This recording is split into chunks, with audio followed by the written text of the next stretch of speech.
Good afternoon, everybody. Thank you for being here. Hurricane Milton is currently a Category 4 storm and will continue to be a major hurricane upon making landfall. Duval County is currently under a hurricane watch and a tropical storm warning and a storm surge warning. Tropical storm winds may start by Wednesday evening.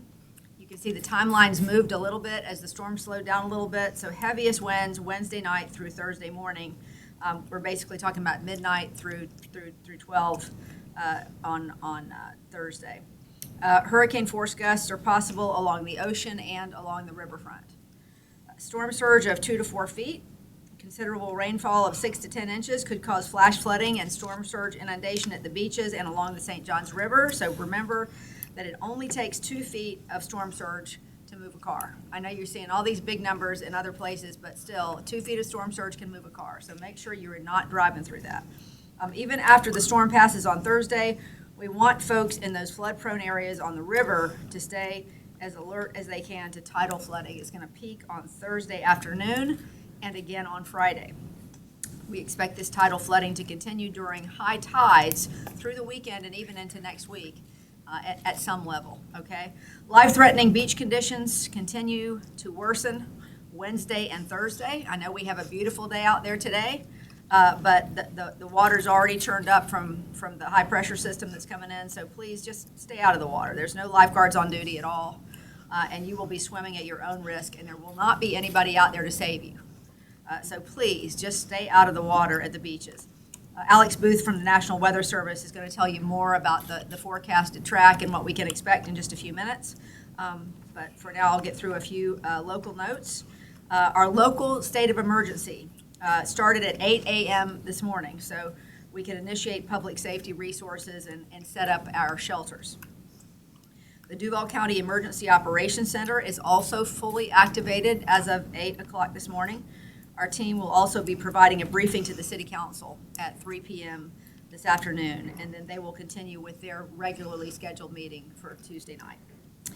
Our office closures. A reminder that all City of Jacksonville and constitutional offices will be closed from Wednesday to Friday. Employees can call 630-CITY and press option 5 during the storm to stay abreast of plans to come back to work. Right now, the plan is to bring everybody back on Monday. Just want to make sure that everybody has all the latest information, so you can get that at 630-CITY, option 5. City of Jacksonville Beach offices will close at noon tomorrow and be closed on Thursday. They will reopen Friday if our conditions permit. Atlantic and Neptune beaches will be closed Wednesday and Thursday with expected reopening on Friday as well. City of Baldwin offices will be closed on Thursday, and their garbage and recycling pickup will happen on Friday. There has been a lot of question about evacuation orders. Listen, right now we do not have any evacuation order in Duval County. There are no evacuation orders in Duval County at this time. If you live in a trailer, an older home, a low-lying area, or under a heavy tree canopy, however, because of the winds that we are expecting and in some cases the flood conditions, we really would like for you to consider either going to a shelter or getting to some place away from those conditions, even if it's just a few miles away. So we're not suggesting you get on the road and try to get into all that traffic. We're just saying find a safer place, and the shelters are there for you in the event that you would like to utilize those. In terms of hotels, there has been, and hotels, gas, and food, a lot of media buzz about gas shortages. I want to be very clear. There is no shortage of gas in Jacksonville. In fact, there is no shortage of gas in the state of Florida. So that should not be a concern. What we're seeing is so many people were concerned about filling up early that it just takes time to get those tanks refilled. So I know that the governor talked about making sure the trucks could get in, refill the tanks, making sure all that is good to go. That is happening now. There is no gas shortage in our city, so please don't concern yourself with that. There are a lot of evacuees that are coming here from Central Florida. I communicated with Mayor Jane Castor this morning down in Tampa. She says that so far it looks like folks are leaving there as asked, which is obviously great news. But please, let's keep them in our hearts and prayers down there in Tampa. And please be showing some Jacksonville love to the folks who are up here in our hotels because they're obviously experiencing a very difficult time. Hotels have reached full occupancy in the 12 lodging options downtown and the surrounding areas. Our beaches hotels are expected to reach full occupancy today. So hotels are full or filling up fast. If you need accommodations again, I'm going to recommend that you look at the shelters. Right now, we have 6 shelters that are open. I'll go over those in just a second. I want to just point out that our senior centers do have some shelf-stable meals that will be sent home with seniors today. And in addition to fleeing the storm from our south, we currently actually have 300 evacuated horses staying with us at the Equestrian Center. So back to the shelters. We have 6 that are open for those residents who need them. The following shelters will be open starting at 8 a.m. tomorrow morning. We have Atlantic Coast High School. That's on Skinner Parkway. We have Chaffee Trail Elementary on Sam Caruso Way. We have the Legend Center on Sutel Drive. Landmark Middle School on Kernan Boulevard. La Villa School of the Arts on North Davis Street, and Arlington Middle School on Lone Star Road. I want to point out that because we do have so many people coming up here from other places or coming here to try to seek shelter, we are looking at the possibility of having to open additional shelters. We have 5 more that we could activate relatively quickly, and we can do more if we need to. But we want to make sure that if people are seeking shelter from the storm, we know that everybody waits till the last minute sometimes to go. We don't want people to be in harm's way, so if they need to stop in Jacksonville and get into a shelter, we want to have that available, and those decisions will be made when necessary. JTA will be providing free transportation to those shelters starting on Wednesday morning, and American Sign Language interpreters will be at Atlantic Coast High School and the Legend Center. JEA has been working very, very hard since really before this whole thing started to get more line crews here. We talked a little bit about this yesterday, and we are pleased to let you know that they have secured 20 more contractor line crews. So we have now reached 93% of the level of contract crews that we had during Helene. Since there was some confusion about this yesterday, I want to be very clear. All of our JEA employees are working in Jacksonville. There's nobody from JEA that is elsewhere. We're just talking about people that we're bringing in from other places to help us. And they're still continuing to try to contract as many crews as they can. So very, very grateful to JEA for their hard work and getting all that set up. I want to say this again, and I said it yesterday. Still, I want you all to please be very, very patient with possible power outages and water outages later this week. We are having a lot more water with this storm than we have with the last one. The winds, especially out at the beaches, are going to be stronger. Therefore, we may have more problems out there. I'm just asking, please, for your patience and understanding as longer than normal service restoration times may be possible. Now, we're hoping to get it all up quickly, just like last time. But this is just a little bit more escalated from the last storm, okay? So please just try to be patient. I know our crews are working hard, and we also want them to work safely. Remember that many other communities in the Southeast are in much worse shape than we are. I don't mean to lecture about that, but I just think we have to be mindful of the fact that there are a lot of folks in Central Florida, and of course the people who are continuing to deal with things in the Carolinas that really are going to take a great deal of focus, and I want us to be thinking about that and certainly be grateful for the fact that once again it looks like we're missing the bullseye of this storm. As far as JTA is concerned, the Clay Flex Magenta line will discontinue service on Wednesday and Thursday. Otherwise, JTA will continue to run regular operations on their fixed bus route, BRT, First Coast Flyer routes, connection, and ready ride service as long as it is safe to do so on Wednesday and Thursday. The St. Johns River Ferry took its last trip this morning. It will reopen on Friday as soon as it is safe to do so. And the Skyway will be closed Wednesday and Thursday and reopen on Friday again when it is safe to do so. Ken Knight Drive, one of the areas that historically floods. We expect it to flood in this storm. So JTA is providing free shuttles for Ken Knight Drive residents. I would highly recommend that those residents take those shuttles starting at 8 a.m. on Wednesday throughout the duration of the storm. Pickup is at bus stop 3991 located at Ken Knight Drive and Moncrief Road. And residents will be transported to the Legend Center shelter. They will only have essential personnel reporting Wednesday through Friday. Wednesday and Thursday. Friday is TBD. Greyhound has canceled all bus operations across Florida beginning at 6 p.m. today. It is undetermined when they will resume operations. Our downtown terminal will remain closed until that happens.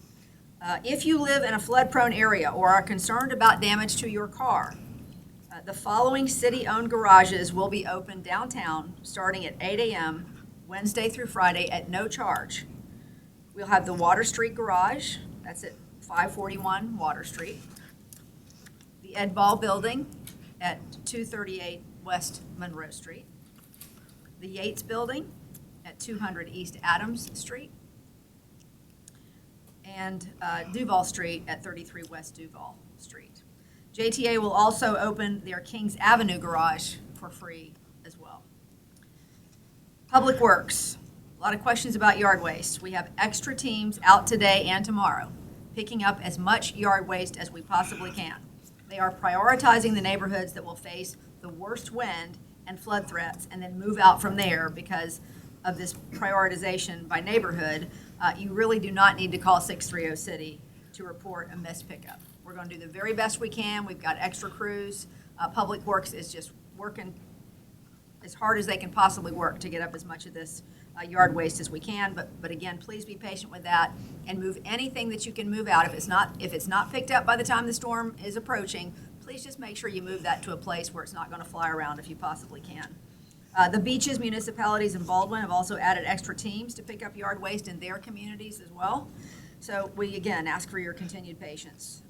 There has been a lot to pick up since Helene, and please do not put more yard waste on the curb at this point. We'll get back to normal here as soon as we can once all this is done.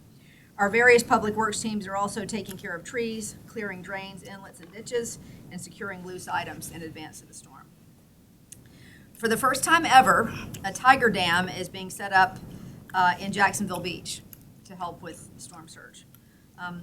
We will be keeping solid waste pickup on schedule today and also on Wednesday as long as it's safe to do so. And all Thursday solid waste collections, garbage, recycling, and yard waste will be suspended. I thought I had a note about, I believe that there are also going to be tiger dams set up at Atlantic Boulevard and Ahern Street in Atlantic Beach, the Atlantic Neptune area, to make sure that anything that we can keep from coming up there from the ocean will do so. We don't know how bad that's going to get, but we're going to do everything we can to make sure it doesn't get any worse than it needs to. As far as the airport is concerned, the airport is monitoring the storm. No flight cancellations at this point. If the airport closes because all flights have been canceled by the airlines, need to check with the airlines. Always check with the airlines, not with the airport, because they'll stay open as long as there are flights.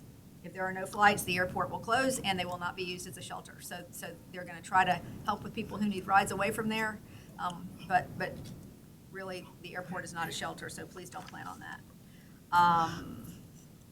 Let's see, JSO is adding more officers to patrol gas stations, hotels, and the parking garages that will be open for citizens. They will also have extra patrols to monitor the bridges. We're expecting some high winds with this, so they're going to do that. They're going to provide traffic control, and they're going to close off our flooded roads. They ask us to remind you to please not drive through those flooded roads. We don't need any more folks that need to be rescued than necessary during this storm. So please stay off the roads starting tomorrow night. Looks like we have a little bit of delay in those heavy rains coming in. So really the best news for us in terms of timing is that since this is not going to be as bad as it's going to get until late at night, everybody really should just be home and off the roads. JFRD will be staging 3 swiftwater rescue teams, 6 emergency road access teams or ERAT teams, and 1 urban search and rescue team. These teams will be going out to the field at 8 a.m. on Wednesday. We had initially planned to send them out this afternoon. There's really not a need to fatigue those folks past when we need to, so the fact that the storm is hitting a little later, we're going to make sure that they get out tomorrow morning. So just to conclude, a few things here. Today and tomorrow are really today. We'd like you to get everything buttoned up. Obviously, you have early tomorrow before the bands start to come in tomorrow afternoon and then get real heavy tomorrow evening. But it's a beautiful day out there. We've got a little bit of drier weather, so it's a great day to get out and get everything buttoned down and get ready for tomorrow. Enjoy the beautiful weather and get ready for a couple of days of inconveniences. Clean up any limbs or debris, clean your drains and gutters, secure loose outdoor items that could become projectiles. Be mindful of trees that could become uprooted from heavy winds and are already saturated from previous weeks of rain. These are all things that we have had an ongoing concern about. Ensure that your supply kits are stocked and you have an emergency plan for your family. All your final preps, again, should be made before Wednesday evening. 630 City has extended hours on Tuesday from 8 a.m. to 9 p.m. tonight and going into 24-hour mode tomorrow. And of course, as always, you can visit jacksready.com/Milton for more information. You have something updated for me? Okay, thank you, Phil. Appreciate that. Okay, so this is where the Tiger Dams are going to be. Ahern Street and 20 Seagate Avenue and 1 Atlantic Boulevard. Okay? I'm trying to read your handwriting here, Phil. The state's going to install them, and then the state will install them, and JEA and the beaches are working with the state on more. We're going to have to work on that handwriting, Phil. So that's where the Tiger Dams are going to be, and hopefully we have found those to be helpful so far, and so hopefully that will help us to keep from having any sort of major issue with the storm surge. I'll answer questions, and so will any of our leaders here as soon as we hear our update from Alex and the National Weather Service. Alex? Good afternoon, Alex Booth with the National Weather Service. So as a quick overview of Milton and its current position in intensity, it is currently a Category 4 with measured wind speeds of 150 miles per hour per the last recon of the system. Milton is now moving east-northeastward around 9 miles an hour, projected to move a little bit more northeastward through today and through tomorrow before making landfall somewhere along the west coast of Florida, inside that cone that we've been looking at. And just because that cone has Jacksonville south or outside that cone does not mean that we are going to be outside of the impact zone. Impacts will be felt well away from the system because as it approaches, it's going to broaden its wind field. And we're going to feel those tropical storm force winds as soon as tomorrow evening, more in the late evening, but likely late tomorrow night through the day Thursday as Milton makes its way eastward across Florida and then into the Atlantic. Currently, just our situation here in Duval County, just mentioning what the mayor had mentioned earlier, we are under a tropical storm warning and a hurricane watch. And the hurricane watch remains in place due to the potential for stronger winds, hurricane force winds, and gusts along the ocean front and the riverfront areas. That wind threat will bring the potential for wind damage, as the mayor also mentioned, for the trees that were weakened during Helene that didn't come down. We'll have those trees also soaked with rainfall with Milton, as we're expecting anywhere from 6 to 8 inches of rainfall, locally higher amounts closer to the coast, maybe 10 inches or more, with that wind creating more problems with damage and trees coming down in those areas. As far as going from here forward, today is a brilliant day to finish your preparations. And then going into tomorrow, we want to make sure that everything is prepared before the bands start to arrive, which appear to be more of the mid to late afternoon period. And with those bands of heavy rainfall, we are expecting the winds to start increasing as well with tropical storm force gusts at that time. And that is all. Thank you. Thanks, Alex. Okay, any questions for me or anybody behind me? Mayor, I wanted to go back to those Tiger Dams. Are they in fact in place now? And for someone who's not familiar with how they work, can you elaborate? You know, I'm gonna let either Chief Ayub or Good afternoon, Arde, Director of Emergency Preparedness. Yes, so they are, they can be put out there, they're filled up with water, and they, also, the question that I always get hit with sandbags. This is really something that Florida Department of Emergency Management gives us. They actually did deploy it to us, and they set them up. So they're very secure and filled up with water, and they're easy to break down. Are they there now, Andre? Or are they gonna be Yes, there? ma'am. As you mentioned, we have several, but we're working right now with our logistics team and our beaches partners to identify additional locations so we can deploy them. So there is some out there right now. We're getting more out there as we speak. The fact that this is the first time using them, I think that speaks volumes of the Absolutely. intensity. Absolutely. And that's, that's the first discussion when we met, is to get those tiger dams, especially if we knew it was going to be a coastal event, get those tiger dams out there to them. But we've used them previously at a couple of the fire stations, but this is the first time we're using it actually out there at the beaches. Thank you, sir. Yes, ma'am. What are the worst impact zones for flooding in the city of Jacksonville? You indicate the usual suspects the Yeah, last time, but yeah, where are they? That's the same thing. I mean, except you're just adding the beaches now. You have your usual suspects that we always say, right? And then you add the beaches to that because of the fact that we're going to have some storm surge out there. So, all those places, Southampton, San Marco, we're talking about the Moncrief area, we're talking about, some areas of St. Nicholas. Those are the same areas that we generally will see flooding. You're going to see flooding along the riverfront and along the ocean. Second question, what about traffic issues? 95 was a bear this morning coming through. Will that continue? Are there some concerns about heavy traffic and maybe some actual jam-ups? Well, look, what we know about human behavior is that people, if you look at the bell curve of how people tend to respond, you're going to have a lot of people on the road after they should be on the road.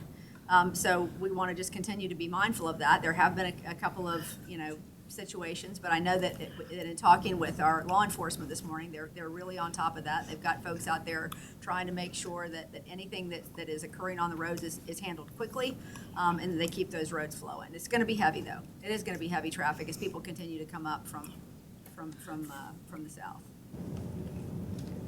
Mayor, can people coming from out of Jacksonville use the shelters if they can't find a Yes, hotel? absolutely they can.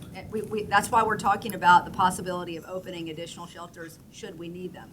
Because what we're hearing, and I don't know if you saw yesterday, but it was suggested in the state briefing that people should come to Jacksonville, which gave us all a little bit of pause. But I think a lot of people heeded that, and so we've got a lot of folks that are coming up from South Florida or Central and South Florida that are filling up our hotels and that may need our shelters as they continue. I've seen several posts from people this morning saying, "Gosh, I wasn't going to leave, but now I think I should leave. Should I still leave?" And then and I think that's going to happen. People are going to decide at the last minute they want to get out of the way of the storm, so they're going to. We're a pretty quick access point. As far as power outages, is the expectation it's going to be the same as it was during Hurricane Milton in terms of the number of people without power? Can y'all Look, predict at this point how severe I it's don't gonna know be? that there's a way to quantify that with a number, David, aside from the fact that we do expect these winds, especially out at the beaches and along the riverfront, to have occasional hurricane strength gusts. So they're not that different than what we saw with Helene, but you add that to all the water that we're going to have that may bring down more trees, that may hit more power lines. See what I'm saying? So I don't think there's a way to know if it's going to be worse, but I certainly don't have any reason to believe it's not going to be just as significant.